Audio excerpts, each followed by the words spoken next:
Kasih salam kanan kirinya, serukan. Mari kita puji Tuhan. Mari kita puji Tuhan. Haleluya. Ada tiba saatnya kita berkumpul bersatu dari segenap suku dan bangsa. Haleluya. Terima kasih Tuhan.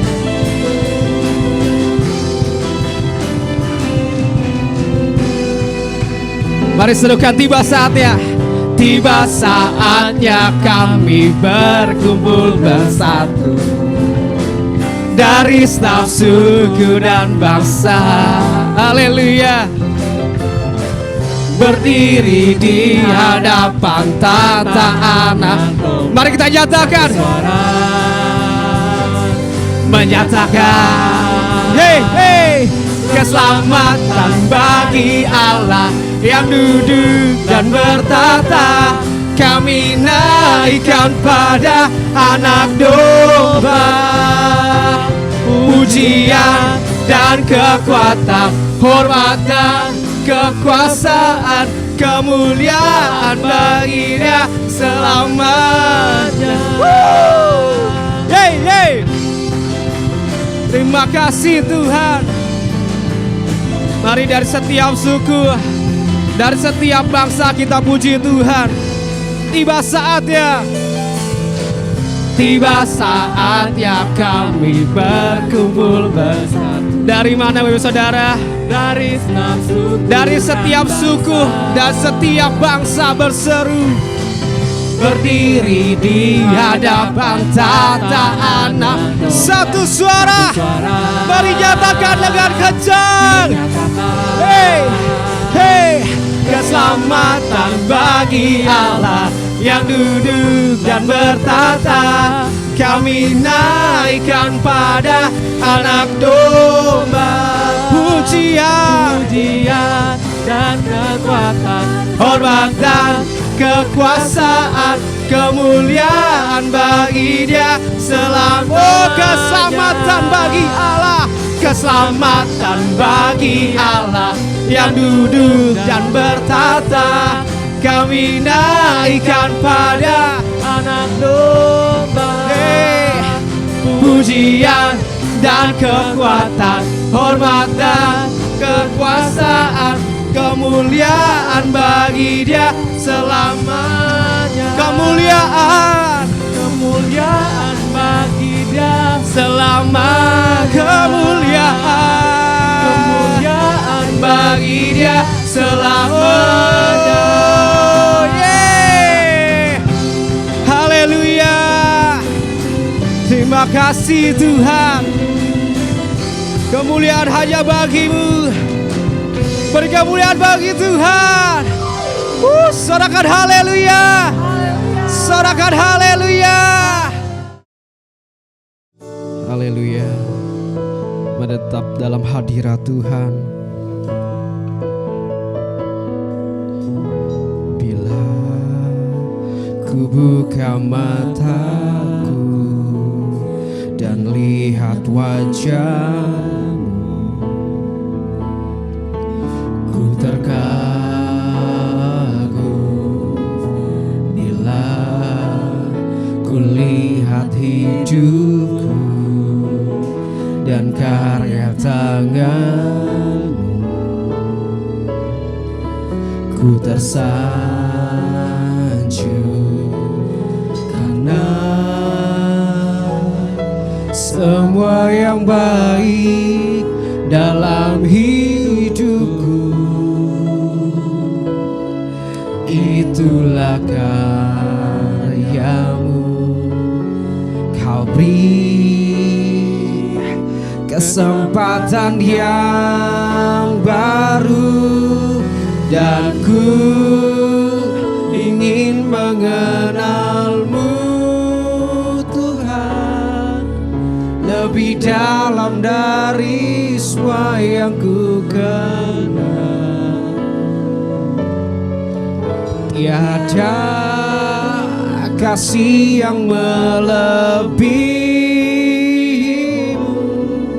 Ku ada untuk menjadi penyembah-Mu.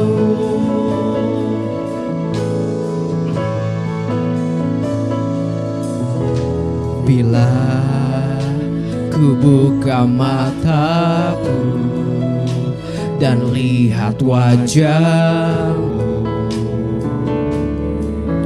ku terkagum.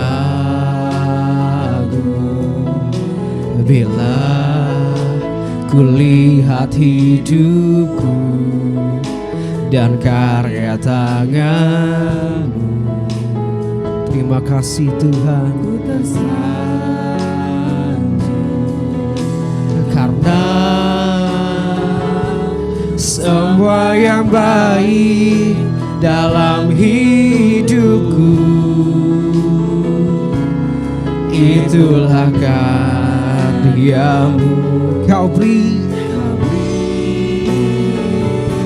kesempatan yang baru dan ku ingin mengenal-Mu Tuhan lebih dalam dari semua yang ku kenal.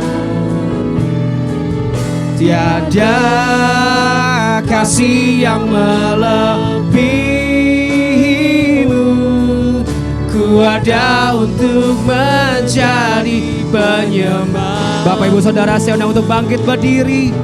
Dan ku ingin mengenal-Mu Tuhan lebih dalam. Oh, terima kasih Tuhan. Tiada kasih yang melebihi-Mu. Ku ada untuk menjadi penyembah. Dan ku ingin Tuhan, haleluya. Waktu selanjutnya saya sangat kepada hambanya Bapak Pendeta Juntung. Lebih dalam dari semua yang ku kenal. Tiada kasih yang melebihi-Mu. Ku ada untuk menjadi penyembah-Mu. Ku ada untuk menjadi penyembah-Mu. Ku ada untuk menjadi penyembah-Mu. Beri kemuliaan buat Tuhan. Haleluya. Oh, haleluya Tuhan. Engkau menilik kami, Sembah, Engkau melihat kami, menyembah-Mu. Kau menjamah setiap kami di dalam kuasa Roh-Mu, Yesus. Lord Yesus.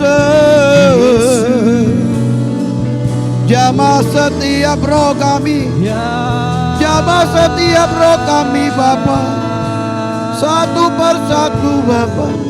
Haleluya. Haleluya Lord.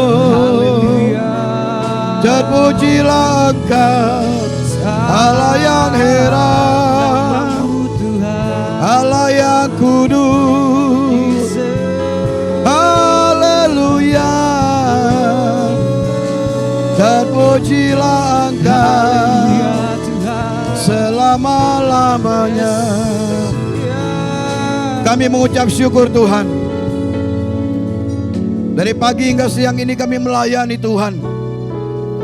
Tetapi bukan karena jasmani kami yang melayani Tuhan. Bukan hanya dengan kepandaian kami melayani Tuhan. Tetapi dengan segenap hati kami melayani Tuhan. Oleh sebabnya kuasai kami dengan kuasa Roh Kudus-Mu Bapa. Dan biarlah hanya Engkau yang ada di dalam hati kami. Kami menanggalkan setiap masalah dan sesuatu yang menghalangi kami untuk datang kepadamu. Biarlah kami bertatap muka dengan-Mu saat ini ya Roh Kudus, yang menerangi hati dan jiwa kami. Untuk kami yang sudah hadir di dalam ruangan ini, menaruh semua pengharapan kami ke dalam tangan-Mu yang kudus. Terpuji-pujilah nama-Mu Tuhan. Kita yang siap dengan firman katakan haleluya. Amin. Beri kemuliaan buat Tuhan Yesus. Shalom semuanya. Silakan duduk imam musik. Shalom saudara. Perkenalkan, nama saya Pendeta Juntung. Saya Gembala GBI Hati Bapa yang ada di Pamulang. Jadi kalau ada saudara yang di Pamulang, bilang saya, biar kita layani. Saudara-saudara, saya baru pertama kali berkhotbah di tempat ini. Pastor Nathan adalah pembina saya. Saya baru 1 tahun lebih dibina di GBI. Saya bergabung di GBI. Walaupun sebelumnya saya sudah mengabdi di GBI. Dulu menjadi seorang komanta saudara. Komanta itu kalau zaman dulu itu tukang antar surat saudara. Ya, jadi 45 gereja saya tuh ngantar surat ke gembala-gembala, ke pendeta-pendeta. Diomelin sama gembala juga alamatnya salah. Dan saya harus melayani pada waktu itu. Ya, tapi mengucap syukur, ya ada banyak hamba Tuhan yang dipakai untuk meneguhkan saya. Ya, ketika itu ada seorang hamba Tuhan bilang, kamu harus kuat, kamu harus melayani Tuhan terus karena Tuhan menyertaimu. Ada seorang hamba Tuhan seperti itu berkata kepada saya dan saya mengucap syukur. Ya, atas apa yang dikatakannya dan sekarang saya menjadi seorang gembala saudara. Ya, di GB Hati Bapa. Seperti di sini. Ya, anak-anak kami itu banyak anak-anak muda. Mungkin 75% di gereja yang saya pimpin itu anak-anak muda. Ya, mengucap syukur. Di sini juga seperti itu ya. Saudara-saudara, tema kita hari ini adalah apa saudara? Kolose 3 ayat 23. Ya, segenap hati. Ini adalah ayat monumental. Ayat yang selalu orang Kristen tanpa melihat Alkitab pasti sudah tahu. Kolose 3 ayat 23 ya. Ya, hampir semua sudah tahu. Kalimatnya sering kita dengar. Ya. Apapun juga yang kamu perbuat, apapun. Perbuatlah dengan segenap hatimu seperti untuk Tuhan, warnanya berbeda. Seperti untuk Tuhan dan bukan untuk manusia. Gampang gak saudara? Gampang saudara? Aplikasinya? Sulit saudara. Ya, saya mau kasih contoh, minta satu orang maju ke depan. Siapa ya? Ishak ada gak Ishak? Ishak maju ke depan Ishak. Saya kenalnya cuma Ishak sama Pak Gembala. Ya, jangan ngelihat dompet saya.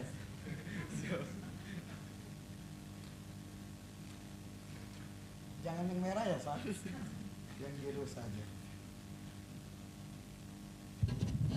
Saya mencontohkan dalam kehidupan sehari-hari. Ishak sini Ishak. Ini saya mencontohkan dalam kehidupan sehari-hari saudara. Apapun juga yang kamu perbuatlah dengan segenap hatimu seperti untuk Tuhan dan bukan untuk manusia. saya berbuat, kelihatannya buat siapa nih? Ishak, buat manusia kan? Ishak manusia kan ya? Ishak, coba ambil dengan lembut, dengan sopan. Nah, kembaliin Ishak. Jangan diambil. Yang kedua, saya minta Ishak ambil dengan kasar. Yang pertama dengan lembut. Ambil dengan kasar, nggak apa-apa. Dengan kasar itu lembut. Kasar itu gimana? Ini kasar nih. Kelihatan aslinya. Ishak duduk, itu buat kamu. Jarang-jarang saya begitu, Sak.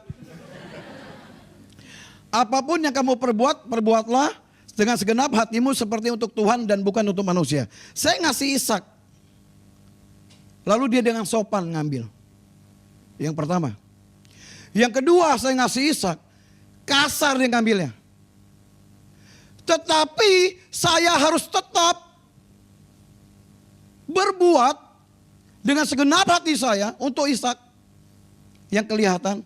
Tapi sebenarnya bukan untuk Ishak saya lakukan itu. Tetapi untuk Tuhan. Ya, makanya ketika dia di dalam manusia begini nih. Ya manusia begini nih. Manusia bilang begini, kalau lu baik sama gua baik sama lu. Sering gak kita dengar? Kalau lu jahat sama gua akan lebih jahat daripada itu. Sering gak kita dengar? Kita sering begitu gak? Ngaku aja, gak apa-apa. Vulgar aja kita. Ngaku aja, ya kan? Sering gak kita begitu? Kalau lu baik sama gua baik sama lu. Kalau lu jahat sama gua akan lebih jahat dari itu. Benar gak? Sering gak? Tapi Tuhan bilang, apapun juga yang kamu perbuat, apapun yang kamu perbuat, perbuatlah dengan segenap hatimu seperti untuk Tuhan bukan untuk manusia. Waktu saya kasih contoh Ishak itu, dia sopan sama saya pertama kali. Gua akan sopan sama lu. Kan begitu kan gambaran manusia kan. Tapi yang kedua kali dia kasar, bagaimana respon kita? Gua nggak mau lagi temenan sama lu. Begitu nggak kita biasanya, ya kan? Udah gua kasih duit, lu kasar lagi. Sering nggak kita begitu? Kita kan sering begitu. Lalu kita benci sama kawan kita benci sama sahabat kita tidak baik sama rekan sepelayanan kita, ya kan? Kita nggak hormati gembala kita dan sebagainya. Itu sering terjadi, saudara. Tapi Tuhan perintahkan dalam Kolose 3 ayat 23, apapun juga yang kamu perbuat, perbuatlah dengan segenap hatimu seperti untuk Tuhan, bukan untuk manusia. Jadi kalau kita memegang firman ini yang dikatakan Rasul Paulus kepada umat di Kolose, supaya iman mereka kembali kuat, kita tidak akan mudah marah. Kita tidak mudah baperan. Ya. Kita tidak mudah luka. Kalau kita tahu firman ini yang mendalam buat hati kita. Ada amin, saudara? Ya. Kita kan KTP semua di sini Kristen kan? Ada yang ateis? Kristen kan? Loh, kalau Kristen itu diajarkan Tuhan Yesusnya seperti ini. Walaupun orang jahat sama kita, gambaran Ishak tadi ngambilnya kasar, walaupun Ishak itu lembut orangnya. Ya. Tetap kita harus mengasihi, bukan? Walaupun kita punya saudara kandung, ya, mungkin nggak seiman sama kita, ya mungkin ngata-ngatain kita sudah masuk Kristen fanatik misalnya, tapi kita harus tetap mendoakan dia, kita harus tetap sayang sama dia. Ada amin? Itu Tuhan ajarkan, ya. Makanya orang Kristen itu harus tangguh, orang Kristen itu harus kuat mentalnya, jangan mudah tersinggung, jangan mudah marah, ya. Jangan mudah nggak ke gereja sedikit ditegur. Karena udah bertahun-tahun kalau imannya masih begitu, berarti ini belum terjadi sama kita. Ini belum terjadi sama kita. Apapun juga yang kamu perbuat, perbuatlah dengan segenap hatimu seperti untuk Tuhan. Sebenarnya firman ini tentang pekerjaan. Ya, waktu hari apa Ishak Sabtu ya, Ishak bersaksi, pekerjaan di luar sana. Loh, kan saya bilang saya bersaksi di sini. Hebat itu bukan di dalam gereja, saudara. Penentuan hebatnya kita sebagai anak Tuhan itu di luar. Ketika kita disakiti masih tangguh gak kita? Ketika kita dilukai masih tangguh gak kita? Ketika kita disakiti masih tangguh gak kita? Itu orang Kristen, saudara. Yesus seperti itu. Ya, dia diludahi, dia dicambuk, dia dihina. Apa dia marah? Ya, langsung bleng tombak, gua tombak loh. Emang Yesus begitu? Yesus enggak begitu. Kalau kita pengikut Yesus, berarti kita harus seperti Yesus. Kan nyanyinya begitu katakan. Ya kan?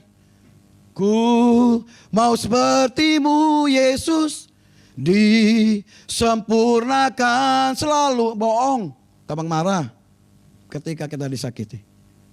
Nah kita apapun juga yang kamu perbuatlah dengan segenap hatimu untuk Tuhan, bukan untuk manusia. Makanya di pekerjaan kita sekalipun, ya. Jadi kalau pekerjaan itu berat di luar sana begitu banyak sekali hal-hal yang membuat saudara takut dan bagaimana saudara melihatnya kok nggak sesuai dengan ini. Justru disitulah Galatia 5 ayat berapa?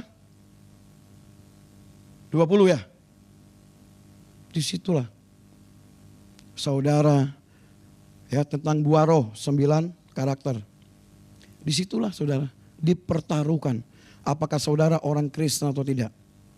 Ya. Jadi saudara harus saling mengkoreksi saudara. Ya. Pelayan Tuhan itu harus senyum mengasihi sesama. Kalau ada pelayan Tuhan sombong panggil aja saudara. Sini saya mau ngomong berdua. Kamu kok sombong? Ngomong aja. Gak usah takut. Tegur aja daripada sampai mati dia gak berubah. Kalau sampai mati gak berubah panas ntar hadiahnya. Ya. Jadi saudara dan saya harus mengalami perubahan saudara. Ya harus mengalami sesuatu yang berbeda. Makanya kita disebut orang Kristen. Pengikut Tuhan. Ya, pengikut Kristus. Slide selanjutnya.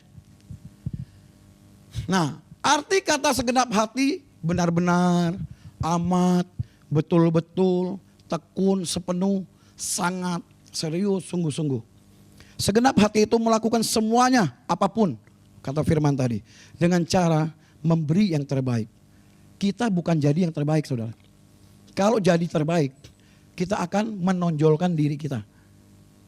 Ya, makanya orang bersaksi dilihat saudara. Yang ditonjolkan dirinya atau Tuhannya. Orang bersaksi itu harus ngomong, karena Tuhan maka saya diubahkan. Karena Tuhan, karena saya diberkati. Karena Tuhan saya melewati lembah kekelaman. Semuanya karena Tuhan. Bukan dianya yang diomongin saudara. Bukan dianya yang diagungkan saudara. Bukan kita menjadi terbaik, tetapi kita memberi yang terbaik. Amin saudara. Makanya kalau bersaksi hati-hati. Masa lalu itu 5% aja. Ya, 95%-nya itu tentang Tuhan. Amin. Maka kita diubahkan karena kita sudah menanggalkan ego dan kepentingan pribadi kita. Haleluya. Selanjutnya. Saya khotbahnya cepat ya karena saya lagi ditunggu makan sama jemaat. Secangkir sup bagi jiwa Anda. Pernah dengar ini? Cerita ini? Ya. Secangkir sup bagi jiwa Anda. Jadi begini, ada satu pendeta ya dia membuka pelayanan di pelosok. Ya. Nah, di pelayanan pelosok itu pekerjaan jemaatnya cuma 2. Yang pertama sebagai petani, yang kedua sebagai peternak. Satu ketika hamba Tuhannya itu berkhotbah tentang orang lumpuh yang disembuhkan. Nah, setelah berkhotbah itu lalu jemaatnya bilang ini, Pak Pendeta, ya, tolong ke rumah. Ya, tolong ke rumah. Pelosok dalam sekali rumahnya. Lalu pendeta itu datang melewati jalanan becek jauh sekali masuk ke pedalaman. Nah, pendetanya bilang begini, apa yang saya mau doakan? Lalu pendeta itu ditarik ke belakang. Menuju ke kandang sapi. Tempat yang kotor dan tempat yang bau. Ya, nah di situ jemaat ini bilang, Pak Pendeta, tolong doakan, sapi saya sekarat, sakit. Oh pendeta ini dari jauh kan, agak sedikit bagaimana kan hatinya kan. Oh jauh-jauh suruh doain sapi. Ya kan, lalu dia doakan dengan hati yang sedikit jengkel. Pipi, dia bilang begitu. Mau mati, mati. Mau hidup, hidup. Amin. Dia bilang begitu. Lalu pendeta itu gak lama pulang. Beberapa hari kemudian, jemaat itu datang ke rumah pendeta itu. Bawa buah-buahan. Rupanya sapinya sembuh. Bawa buah-buahan. Nah pendetanya sakit. Pendetanya sakit saudara. Ya. Namanya orang di pelosok, ya kan? Dia cuma bisa doa nurutin pendetanya. Pak Pendeta sakit ya? Iya, waduh Pak Pendetanya agak takut-takut juga nih. Pak Pendeta tenang. Lalu ditopangkan tangan ke tangan pendetanya. Ya kan? Pendeta, mau mati, mau hidup. Amin. Pendetanya loncat kaget saudara. Makanya saudara melayani Tuhan itu jangan setengah hati. Amin saudara. Melayani Tuhan itu jangan setengah hati saudara. Pendeta juga bisa setengah hati bukan? Ya. Pendeta juga bisa setengah hati saudara. Nah, makanya kita kalau ditempatkan dimanapun kita melayani, di tempat yang tidak enak sekalipun, pekerjaanmu ditaruh di tempat yang gak enak, profesimu, ya, pelayananmu ditaruh yang di tempat gak enak menurutmu, jalanin aja dengan segenap hati, jangan setengah hati, ya, jadinya nanti kayak pendeta itu. Haleluya, mau segenap hati saudara. Jadi apapun yang kita lakukan itu buat Tuhan. Di kami saudara, ya, yang meninggal aja saya urusin saudara. Yang hidup sampai yang mati tuh, ya, gembala berpikir bagaimana ngurusinnya. Supaya kalau terjadi apa-apa, jangan ada yang panik. Ya, bekerja sama dengan yayasan saudara, saya saudara. Ya, berpikir, ngajak tim diakonia. 2 minggu saya meeting sama tim diakonia.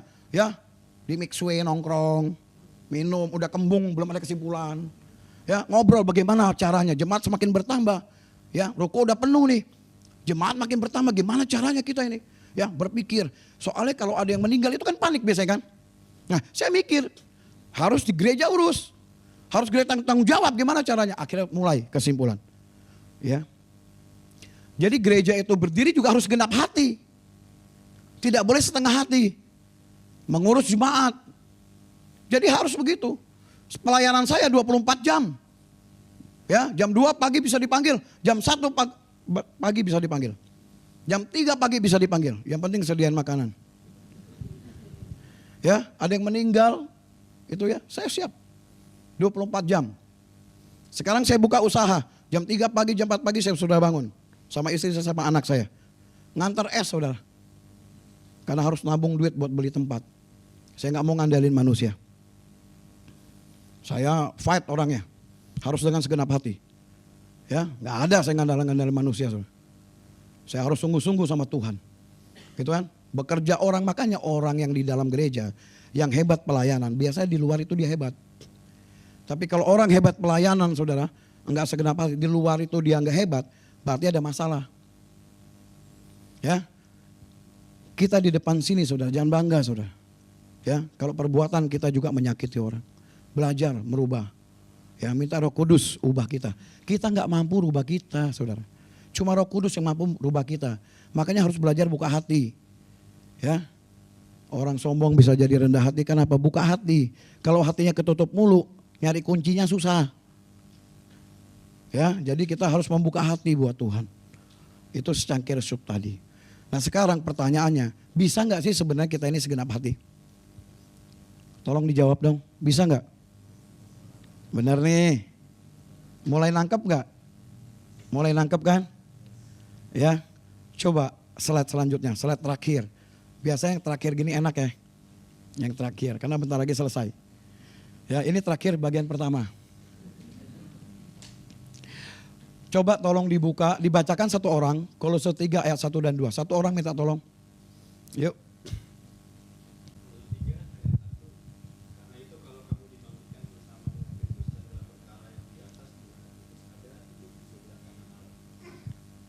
Ya, yang kedua. Amin, thank you bro. Kita ini bisa melakukan sesuatu dengan segenap hati. Yang pertama, kalau kita memikirkan perkara yang di atas, bukan yang di bumi. Wah, Pak Pendeta, kalau begitu kita mikir yang surga melulu dong. Bukan begitu juga. Yang kerja tetap bekerja. Kan kaki masih nginjek bumi, bukan? Ada yang pikiran perkara di atas, terus kakinya, kalau itu udah pakai bajunya serba putih. Maksudnya begini, kalau kita memikirkan perkara tentang kekekalan, tentang Tuhan, maka kita bisa melakukan hal-hal yang di bumi ini dengan kemerdekaan yang daripada Tuhan. Tapi kalau sebaliknya, perkara di bumi terus kita pikirin, perkara yang di atas kita tidak pikirin, maka rata-rata kepentingan pribadi yang terjadi. Tapi kalau kita perkara yang di atas, profesinya apa misalnya? Pegawai, karyawan. Kalau dia memikirkan perkara di atas, maka kepentingan dia bekerja adalah kepentingan tentang Tuhan. Bukan tentang dirinya. Bekerja pun dia pasti jujur, tidak korupsi, baik. Amin saudara. Kalau saudara dan saya memikirkan perkara di atas, saudara pelayanan, saudara tidak lagi mementingkan tentang dirimu. Saudara pasti mementingkan tentang gereja ini, tentang Tuhan. Amin saudara. Harus begitu saudara. Jadi bukan tentang kepentingan kita saudara. Bukan kita lagi. Hidupku bukannya aku lagi. Terus. Nah ngomong sendiri kan. Tapi Yesus yang dalamku. Kalau Yesus di dalammu dan di dalamku. Maka pasti pikiran kita adalah pikiran Kristus. Bukan kepentingan kita lagi yang ada saudara. Haleluya saudara. Saudara bisa main keyboard, saudara bisa WL, saudara bisa main drum. Itu bukan kepentinganmu. Itu kepentingan Tuhan. Haleluya saudara. Enggak ada kepentingan kita saudara. Semuanya kepentingan Tuhan kalau kita memikirkan perkara-perkara yang di atas. Tetapi kalau kita pikirin perkara di bumi ya kepentingan kita cuma gua yang bisa, enggak ada gua enggak bisa. Ya. Kalau di tempat kami ya, enggak doa pagi, tidak boleh naik mimbar. Kan ada tim PW. Saya bilang sama ketuanya, yang ini jangan naik mimbar, ya, kasih tahu supaya dia berdoa pagi. Disiplin itu ditegakkan, bukan tulisan doang. Saya benar-benar tegakkan, enggak keras saudara, ya, enggak keras itu biasa itu. Di kami enggak ada PK. Saya mau kasih tahu, tidak ada persembahan kasih di tempat kami. Saya ajarkan pelayanan pure murni yang bekerja berkati rumah Tuhan. Seperti saya bekerja. Memberkati jemaat. Jadi harus diajarkan pure kemurnian pengajaran. Gereja mula-mula itu harus diajarkan. Nggak usah takut saudara. Jemaat itu datangnya dari Tuhan kalau saya ya. Kalau saya. Buktinya gereja bertambah-tambah jemaat. Tadi ada lagi satu keluarga baru. Kalau saya orangnya tidak pernah takut untuk melayani Tuhan. Nyawa saya kasih. Ya, karena saya pernah ditutup di Pamulang. Saya temui sendiri saudara. Saya bilang sama istri sama anak saya nggak usah nangis kalau saya nggak pulang. Benar saya bilang begitu loh. Kalau bagi saya mati pun itu saya berani. Jadi nggak ada yang saya takutin siapapun dalam pelayanan. Kalau kebenaran ya kebenaran, kita harus jalani. Amin saudara. Jadi nggak ada saudara yang kompromi saudara. Ya di gereja saya bilang nggak ada kompromi setan gitu. Ya harus untuk Tuhan semua dengan segenap hati. Ya dengan hati yang sungguh-sungguh untuk Tuhan. Ya saya mengajarkan tegas ini buat saudara. Ini akhir zaman saudara. Kalau saudara lembek, habis saudara dimakan dunia saudara. Ya kita keluar dari tempat ini saudara. Wah dunia tawarkan. Gading Serpong apalagi. Ya kan. Anak-anak muda kan masih ganteng-ganteng, cantik-cantik kan. Diskotek banyak berdiri sekarang kan. Jadi kita harus pikir perkara-perkara yang di atas. Amin saudara. Jangan cuma di bumi karena suatu saat kita akan mati. Ya, kalau gembala bilang pelayanan ya, pelayanan aja saudara kalau saudara bisa di bidang itu. Enggak usah tunggu, aduh tunggu Pak Gembala, tunggu saya punya rumah, tunggu saya punya mobil keburu mati. Saya selalu bilang orang kalau nunda-nunda gitu ya, disuruh apa nunda, suruh apa, keburu mati saudara. Kalau sudah mati udah nggak bisa apa-apa kan. Ketika saudara dan saya dikasih nafas kehidupan, ketika saudara dan saya dikasih kepercayaan, layanilah Tuhan dengan segenap hatimu. Haleluya. Yang kedua, tolong Lukas 10 ayat 27 sampai 28.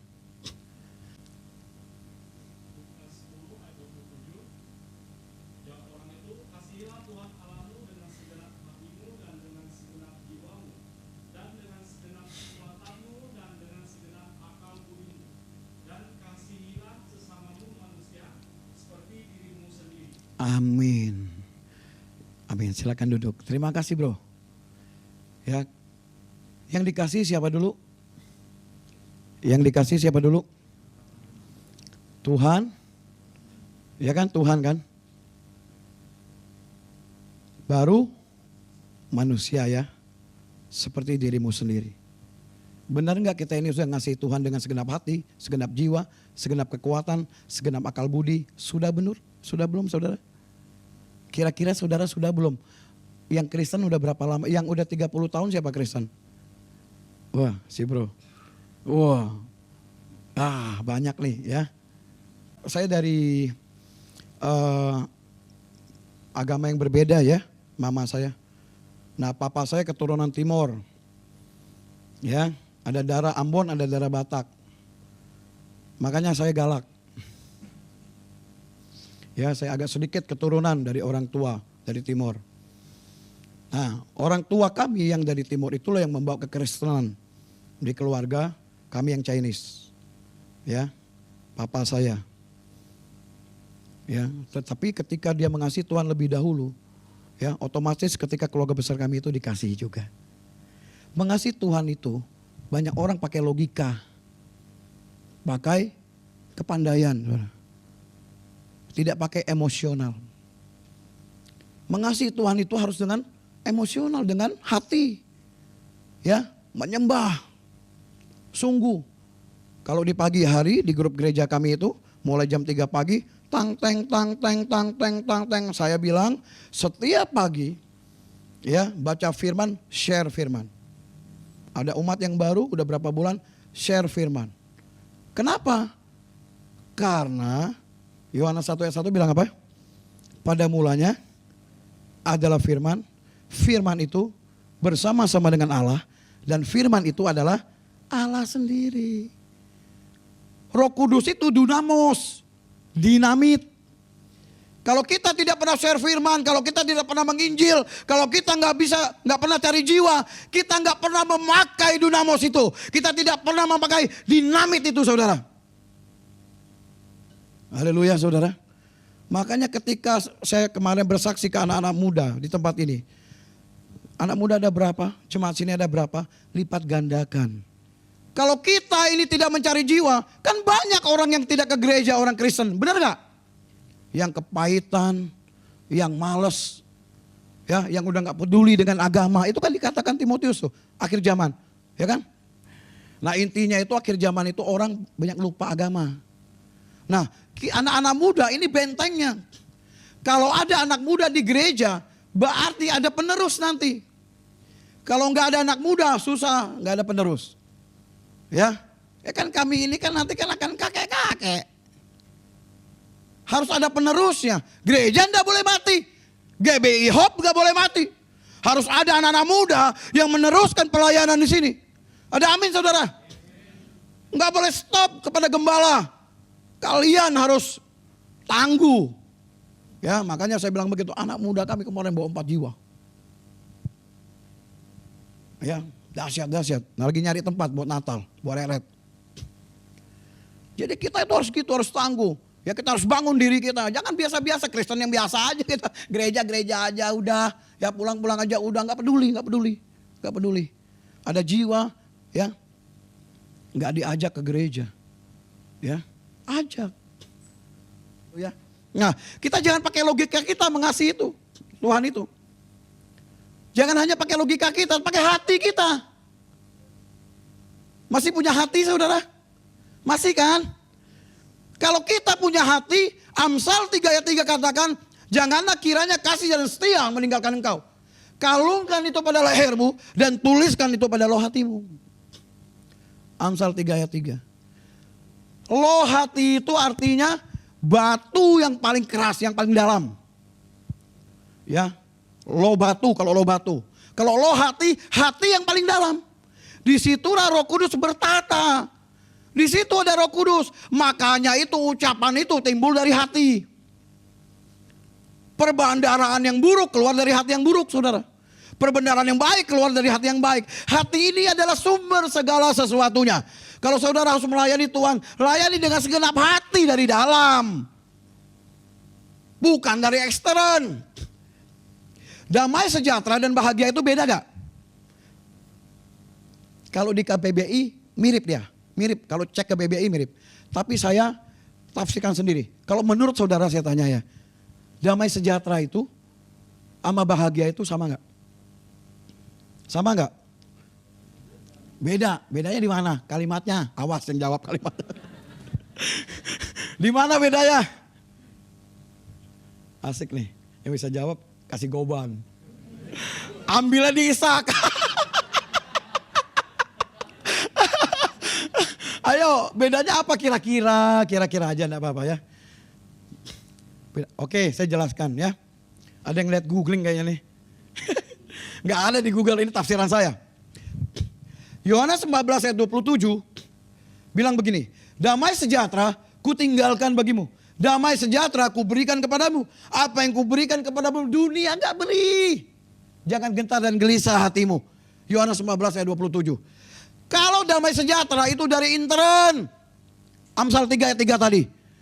Asalnya dari dalam damai sejahtera itu. Makanya Yesus ketika dia mau mati beberapa jam. Dia enggak meninggalkan emas. Dia enggak meninggalkan lumbung-lumbungnya penuh dengan isi makanan. Dia enggak meninggalkan perak. Enggak. Dia cuma tinggalkan damai sejahtera. Makanya banyak orang Kristen enggak ambil damai. Padahal dia dari dalam. Makanya kalau lagi ada masalah anak muda apalagi kan. Kalau masalah sama ceweknya, masalah sama cowoknya, ke gereja, ya kayak ayam gak tidur 2 hari. Ini dari dalam damai sejahtera itu. Yesus kasih itu. Dia tahu akhir zaman kita ini akan gentar dan gelisah. Ekonomi, keuangan, rumah tangga akan dihantam oleh iblis. Tuhan Yesus tahu. Makanya sebelum dia mati itu dia kasih damai sejahtera. Udah pada ambil belum damai sejahteranya? Udah belum? Udah belum? Di mana ngambilnya? Matahari, Indomaret. Di mana damainya? Di hati. Di hati. Makanya dia wariskan itu. Nah kalau bahagia asalnya dari luar.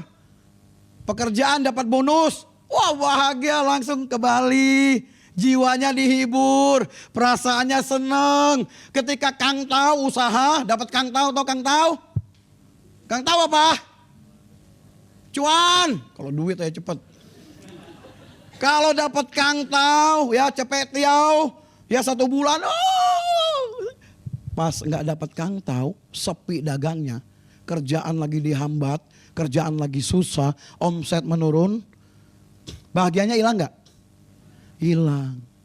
Damai sejahtera dia nggak hilang karena dari dalam. Tapi seringkali kita nggak ambil, nggak terima. Itu warisan. Itu warisan, makanya pagi-pagi tuh bangun tuh ya. Jangan aktivitas lain. Ya, Tuhan Yesus terima kasih untuk nafas yang kau beri. Teman saya kemarin baru meninggal. Teman saya tiba-tiba masih muda. Ya, jantung. Dia sering di TV. Saya nggak usah sebut namanya. Ya, kita hidup ini sementara. Raihlah damai itu. Makanya pagi-pagi itu ngucap syukur Tuhan nafas diberi buat kesehatan kami Tuhan. Terima kasih berkati istriku, berkati anak-anakku. Itu damai banget tuh kalau pagi-pagi ngomong gitu. Tapi kalau pagi-pagi bangun, aduh Tuhan, uang sekolah anak Tuhan. Aduh Tuhan, masa depan gimana? Aku gak kerja nih Tuhan. Pagi-pagi udah ngeluh aja gitu. Ya kan? Kayak bangsa Israel. Gak masuk tanah Kanaan. Muter-muter 40 tahun. Ya hidup kita gitu juga tuh. Kalau sering ngeluh tuh. Tuhan paling benci orang ngeluh. Muter-muter. Muter-muter kita. Ya. Ada sini yang sering ngeluh? Ada gak? Siapa orangnya? Pakai baju apa dia? Ya. Kalau ngeluh jangan ada ngaku. Kan? Jadi kita ini sering begitu ya. Sama Tuhan kadang-kadang. Padahal Tuhan itu baik loh. Ya. Mengucap syukurlah kita punya Tuhan Yesus. Dia berbeda banget loh. Ya. Oke, yang terakhir. Tolong dibacakan 2 Korintus 4 ayat 18. Satu orang yang berbeda boleh. Yuk, diberkati yang baca firman. Karena dia mengeluarkan kuasa. Ayo. Ayo satu orang berdiri. Ayo anak muda, ayo. Sebab kami tidak memperhatikan yang kelihatan, melainkan yang tak kelihatan. Karena yang kelihatan adalah sementara, sedangkan yang tak kelihatan adalah kekal. Amin. Thank you, Zak. Kita ini bisa melakukan dengan segenap hati kalau kita memperhatikan yang tidak kelihatan. Susah ini kalimat. Kita hidup di 2 alam. Alam yang kelihatan sama alam yang tidak kelihatan. Ini firman loh, bukan saya ngarang-ngarang loh. Terus saya dikira dukun. Ya kan? Memperhatikan yang tidak kelihatan. melainkan yang tak kelihatan, karena kelihatan adalah sementara, sedangkan yang tidak kelihatan adalah kekal. Jadi ada dua. Ada yang kelihatan, ada yang tidak kelihatan. Kita disuruh perhatiin yang tidak kelihatan. Bingung nggak? Nggak kelihatan yang disuruh perhatiin. Ya, saya 3 bulan belajar okultisme. Jadi dulu kalau di gereja kami, kalau habis perjamuan kudus, yang pasang susuk, yang punya ilmu datang aja, muter-muter. Kita doain habis perjamuan kudus pasti muter-muter teriak-teriak. Ya, itu kuasa yang tidak kelihatan. Ya, yang suka ngelawan orang tua pasti muntah-muntah. Ya, tinggal tunjuk sini aja nih. Ya, langsung langsung begitu. Ya, memang pelayanan saya di situ salah satu bidangnya. Kita disuruh perhatiin yang kelihatan. Mau di sini? Ayo. Tapi gue lagi ditungguin makan. Bercanda ya, kita ini kan gerejanya pembina saya, koko saya ya. Kita disuruh perhatiin yang tidak kelihatan gitu. Bagaimana bisa? Sedangkan kita selalu lihat masalah. Benar gak? Kita kan sering lihat masalah, kita sering lihat hal-hal yang pakai mata kita. Kita udah terbiasa di bumi, kita udah biasa ngelihat perselisihan, kita udah biasa ngelihat perceraian, kita udah biasa melihat hal-hal negatif. Tapi kita disuruh melihat yang tidak kelihatan. Bagaimana tuh? Baru bisa kita dengan segenap hati. Bagaimana yang bisa tidak kelihatan? Ya kekekalan itu. Kita harus percaya bahwa surga itu ada. Ada yang percaya nggak surga itu ada? Hah? Coba angkat tangan yang percaya surga itu ada. Emang pernah pergi? Ya, jadi kita itu harus percaya bahwa surga itu ada. Memperhatikan tentang kekekalan. Bahwa kita hidup ini nanti kita akan ke surga. Satu ketika saya melayani di rumah sakit di Jakarta, keluarga Brimob. Ya, karena teman-teman saya banyak dari kalangan Brimob. Nah, waktu saya selesai doa, dia ngeliat jalan sini, tangannya. Beribu-ribu orang jalan di tangannya. Ya, pulang ke rumah kemudian gak ada om, udah meninggal. Ya, sesuatu yang tidak kelihatan itu ya bisa terjadi. Kenapa saya bisa menjadi hamba Tuhan? 10 atau 15 tahun yang lalu, saya mengajarkan junior marketing ke Bandung. Waktu saya berdoa itu saya mulai pertobatan. Ya, berdoa, sekitar jam 1, jam setengah 2 itu jin masuk. Mukanya nggak kelihatan, jubah aja putih, gedenya minta ampun. Jarak segitu dia nggak bisa dekat saya tuh.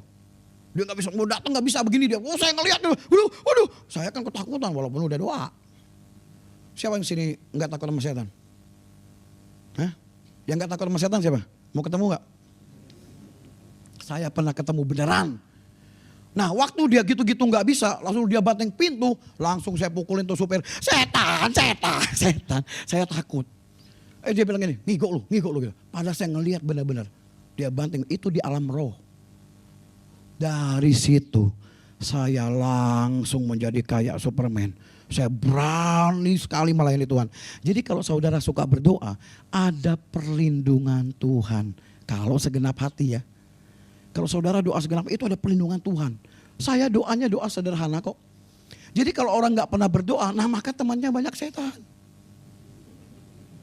Sampai bungkuk nih saya. Nah jadi mau rajin doa pagi? Haleluya. Nanti kalau ada doa pagi sini pada datang? Nah. Datang ya. Luar biasa itu ya. Kami juga, saya habis doa pagi di gereja atau saya doa lagi ke sini. Saya baru ke pabrik. Ya, Sabtu loh. Habis dari pabrik saya harus mantau anak yot, ngelihat anak yot sekalipun ada yang, tapi saya tetap mantau. Kenapa? Kalau nggak ada gembala pantau, rata-rata tuh susah. Gembala itu ya harus memantau, ya, membimbing. Begitu, itu terjadi. Maka saudara, kalau kita mau segenap hati, kita harus memperhatikan yang tidak kelihatan itu. Jangan selalu yang kelihatan saudara lihat. Masalah kita, ya, persoalan-persoalan hidup kita, kita mau Kristen juga ada kok. Sama orang yang non Kristen. Kalau masalah mah, ya enggak? Yang buka usaha memang nggak ada masalah, sekarang lagi nggak gampang loh ekonomi. Bener nggak? Lagi agak sulit sekarang ini, ya kan? Yang jualan sapi aja kemarin, ya kan? Banyak banget yang jualannya. Yang beli siapa? Jadi nggak semudah yang kita bayangin. Kalau kita nggak deket Tuhan sungguh-sungguh, ini repot hidup kita. Jadi cuma dua sekarang, mau percaya sungguh, mau dingin-dingin, atau mau panas-panas, atau mau suam-suam kuku, itu aja pilihannya. Tapi kalau saudara anak-anak Tuhan, saya percaya kita semakin militan. Amin. Kita semakin ikut Tuhan itu semakin kuat. Ya. Kalau kalian di sini nih enak, ya, AC-nya dingin, lihat tuh AC-nya gede-gede. Dingin ya, gereja begini. Malas cari jiwa, masalah. Masalah kalau malas cari jiwa. Nyaman berarti. Dengan segini-gini aja. Jadi tanamkan di dalam diri, lipat gandakan dengan segenap hati. Seperti untuk Tuhan. Jangan kalau udah bawa jiwa, gara-gara saya tuh bawa 6 orang, gereja jadi rame. Ya, jangan begitu ya. Jangan. Yang cetak orang percaya itu Tuhan. Nanti kalau undang khotbah lagi, saya khotbah itu. Yang cetak orang percaya itu bukan kita, Tuhan yang cetak. Ya, itu ada tuh tentang apa? Lupa lagi saya. Nah jadi jangan begini ya. Oh itu saya yang bawa tuh, kalau nggak ada saya mah nggak ada tuh gereja. Jangan begitu loh ya. Ditempeleng sama malaikat, miring kita. Benar miring kita, jangan main-main dah. Ya yang begitu-gitu, serahkan sama Tuhan ya. Anak-anak muda, sini banyak anak-anak muda saya lihat.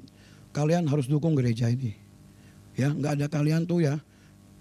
Tenaga itu kalian, pikiran itu kalian. Ya kalau Konatan kan keliling terus kan. Tamasya terus ya. Menyampaikan kebenaran firman, tugasnya banyak. Nah kalian harus membantu di sini dengan segenap hati. Jadi kalau kalian di sini bisa main apapun karena segenap hati. Ya, bukan untuk Konatan, bukan untuk Pestolina, bukan. Tapi buat Tuhan. Jadi tanamkan itu di hati. Makanya kita bisa jadi nggak sombong. Ya memang karena Tuhan. Ya, kita merasa kalau gue nggak sumbang di situ, nggak bisa. Kalau tempat saya orang kaya berani gitu, saya keluarin. Orang kaya datang tempat saya, tapi berani atur-atur gitu, nggak boleh. Orang yang miskin harus didengar juga suaranya. Kalau tempat saya tuh begitu, jadi nggak boleh. Semua pun manusia itu harus dihargai. Ya, tidak boleh orang kaya dihargai, orang miskin nggak dihargai. Tempat saya habis. Ya, jadi nggak boleh. Ya, hargai teman-teman sepelayanan, pendapatnya. Kita ngomong 5 menit, ya, yang lain ngomong 5 menit. Jangan 1 5 menit, yang lain 50 menit. Ya kan? Kan kupingnya capek, ganti-gantian. Nah kalau meeting sama pengurus saya bilang 5 menit ya bro, 7 menit ya bro, 7 menit ya 7 menit. Kalau dia mulu yang ngomong udah dia aja di gembalanya udah. Oke, segenap hati. Ya, untuk Tuhan, bukan untuk kita. Kita bekerja di luar, Isa kerja di luar. Untuk Tuhan Isa, diomelin tuh gak apa-apa. Biasa kok, hormati atasanmu. Firman Tuhan katakan, jangan kepada yang beringas pun kita harus tunduk gitu maksudnya ya. Yang kasar pun kita harus tunduk. Artinya apa? Kita memang harus belajar menundukkan diri. Ya, belajar tunduk. Ya pastor, siap pastor. Gitu aja, gak usah banyak omong. Biar kalau banyak omong itu banyak masalah. Ya, siap pastor, saya akan melayani Tuhan. Siap pastor, akan cari jiwa. Oke bro, kita cari jiwa. Oke, selesai urusan. Ya, tolong cari jiwa gini. Lidahnya udah pernah kelibet, masalah itu. Ya, jadi kita harus sama-sama ya membangun di mana kalian berada. Ya, kalian ada di sini, kalian membangun gereja ini untuk Tuhan. Ya, di akhir ibadah ini Tuhan, kami mau mengatakan kami perlu Tuhan. Kadang kami adalah orang yang egois, mementingkan diri sendiri. Kami setengah hati dalam melayani. Kami setengah hati dalam bekerja. Kami setengah hati di dalam berkeluarga. Kami setengah hati dalam bersahabat. Kami setengah hati dalam hal-hal lain. Tetapi pada siang hari ini, Tuhan kami mau diubahkan. Kami perlu Tuhan mengubahkan kami. Supaya kami melakukan pekerjaan kami dengan segenap hati. Kami melakukan pelayanan kami dengan segenap hati. Kami berkeluarga dengan segenap hati, mengasihi istri dan anak-anak kami. Terima kasih Tuhan. Hamba sudah selesai berbicara. Jikalau ada kata-kata yang menyakiti jemaatmu di tempat ini, hamba mohon ampun. Jikalau ada kata-kata yang tidak sesuai dengan ajaran daripada Tuhan, hamba minta ampun. Biar Tuhan sendiri yang menyempurnakan. Hamba merendahkan hati dan diri hamba. Segala kemuliaan hamba kembalikan ke dalam tangan-Mu, Yesus Kristus Tuhan dan Rajaku. Terima kasih buat kesempatan yang diberikan. Dan kiranya Tuhan, Kau tanamkan terus di gereja ini semangat yang menggelora, api yang membara, sehingga ada anak-anak muda dan para orang tua sesuai nubuatan Yoel, mereka melakukan hal-hal yang ajaib di akhir zaman ini. Terpuji-pujilah nama-Mu Tuhan, kekal ajaib mulai siang ini sampai selama-lamanya. Kita yang sudah diberkati oleh firman Tuhan, katakan haleluya. Amin. Beri kemuliaan buat Tuhan Yesus. Saudara-saudaraku, arahkan hatimu, angkat tanganmu tinggi. Terimalah berkat yang daripada Tuhan. Tuhan memberkati engkau dan melindungi engkau. Tuhan menyinari engkau dengan wajahnya dan memberi engkau kasih karunia.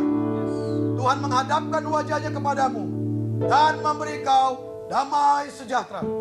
Kiranya damai sejahtera dari tempat yang maha tinggi dari alam sorgawi, cinta kasih daripada Tuhan Yesus Kristus, persekutuannya dengan Roh Kudus menyertai kita mulai siang ini sampai selama-lamanya. Kita yang sudah menerima berkatnya, katakan haleluya. Amin. Beri kemuliaan buat Tuhan. Ku mau selalu bersyukur, selalu bersyukur. Kau Tuhan yang setia, yang selalu menopangku. Mau selalu bersyukur, selalu bersyukur. Kau Bapakku yang setia.